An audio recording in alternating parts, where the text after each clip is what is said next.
வணக்கம். இன்றைக்கி நம்ம பார்க்க போகிறது ரூட் ப்ரௌசருங்கிறத ஒரு ஆப்பை பற்றி பார்க்க போகிறோம். இது எதுக்கு யூஸ் பண்ணுறோன்னா, சில நண்பர்கள் எங்கிட்ட கேட்டிருந்தாங்க, வைஃபை பாஸ்வேர்டை கிராக் பண்ண முடியுமான்ட்டு. வைஃபை பாஸ்வேர்டை கிராக் பண்ண முடியும், ஆனால் அது 100ல் 50% தான் பண்ண முடியும். அதாவது என்னென்னா, நீங்கள் உங்கள் மொபைல் லாலிபாப் அந்த ஆண்ட்ராய்டு வெர்ஷன் 5.0 இருந்ததுன்னா நிறைய ஆப்ஸ்லாம் நல்லா ஒர்க் ஆகுது. அந்த 5.0க்கு கீழே இருந்ததுன்னா உங்களுக்கு பாசிபிள் கம்மி. இப்போ நான் என்ன எக்ஸ்பிளைன் பண்ண போகிறேன்னா, ஏற்கனவே இதில் ஸ்டோர் ஆகிருக்க வைஃபை பாஸ்வேர்டை பார்க்கணும் அப்படின்னா என்னென்ன பண்ணலான்ட்டு. அதுக்கு இந்த ரூட் ப்ரௌசருங்கிறது ஹெல்ப் பண்ணுது. நான் இதான் ரூட் ப்ரௌசரோட ஐக்கான் கிளிக் பண்ணுறேன்.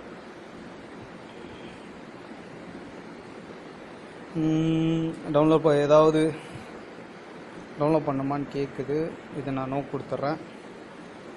இதான் root browser. Root browser install பண்ணோன்னா அதுக்கு முன்னாடி உங்கள் மொபைல் ரூட் ஆகிருக்கணும். இந்த ரூட் ப்ரௌசர்னால் என்னென்னா, ஆண்ட்ராய்டில் ஹிடனாக இருக்கிற ஆண்ட்ராய்டோட ஓஎஸ் ஃபைல்ஸு, இன்சைடு உள்ள ஃபைல்ஸ் எல்லாத்தையும் பார்க்கலாம்.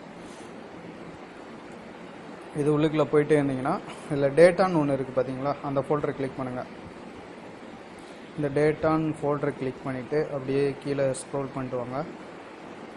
மிஸ்க்குன்னு ஒரு ஃபோல்டர் இருக்குது பார்த்தீங்களா, அதை கிளிக் பண்ணுங்கள். இந்த மிஸ்க்குன்ற ஃபோல்டருக்குள்ளே வைஃபை, இந்த வைஃபைன்ற ஃபோல்டரில் வேப் சப்ளிகன் .conf இருக்கு பாருங்கள், அந்த ஃபைலை கிளிக் பண்ணுங்கள்.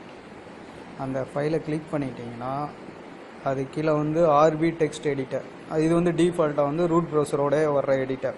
அதை செலக்ட் பண்ணிவிட்டு ஓப்பனஸ் கொடுங்க.